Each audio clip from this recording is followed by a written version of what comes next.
there have been people who are in denial with regards to the burning down, vandalizing temples or the atrocities on Hindu. I have traveled nearly 300 kilometers from Dhaka to Meherpur, a bordering district of Bangladesh, Indo-Bangladesh, and Meherpur happens to be the dominated areas of Jamaat-e-Islami and several other organizations.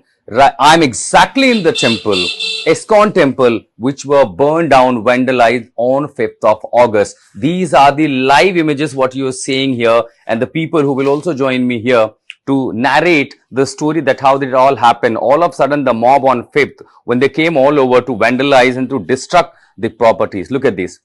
These are all the footprints. These are the exclusive images. India Today, the first channel, is bringing you this report from the bordering areas and the bastion of the Jamaat-Islami, where largely the extremist organizations carry out their activities. And on the day when in Dhaka, when we say the situation is coming to normalcy in Dhaka, when the protesters were carrying out protests, it engaged into the violence. Here, the extremist element, literally ransacked the entire temple premises. Now, this was one temple which is on a rented premises that has been constructed. So here the followers of Iskcon, they all barely in a few number, but Hindu minority, remember, there are nearly 100 to 150 families who are all around this area. Several people, they mobbed in, they literally looted the properties. And now I'll take you inside the temple. All I see, the holy books, Bhagavad Gita, literally burned down. And, you really cannot find out what all the holy books, the religious books, all are kept here.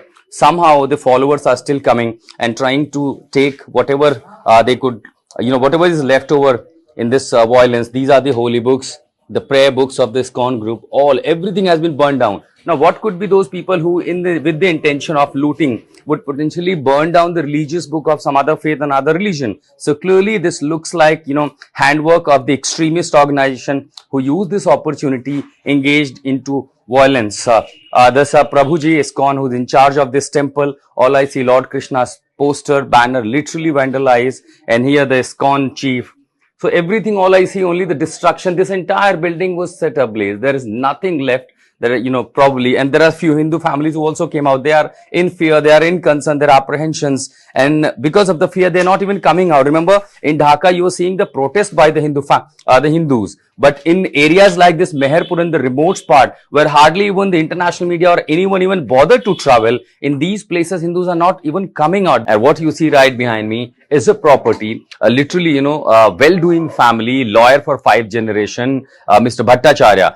The family was in Japan, and the mob, right after burning the temple, vandalizing the temple, they came here in the property and they burned down everything. All I see, the family members here, the holy Bhagavad Gita, the religious book that I see in my hand. You see, the things have been literally, this is how they literally targeted the Hindu families. There have been loot, there have been destruction of the properties, and these images are the documentary evidence that in remote areas, all we see only the reports from Dhaka. In fact, the Western media also saying everything about Dhaka remains calm, the situation is restoring to normalcy. But it was not only limited to Dhaka as far as the violence engaging in atrocities against the minorities are concerned. Largely, it happened in the remote areas. So you go to west, you go to south of Bangladesh, you go to northwest of Bangladesh. So all these places,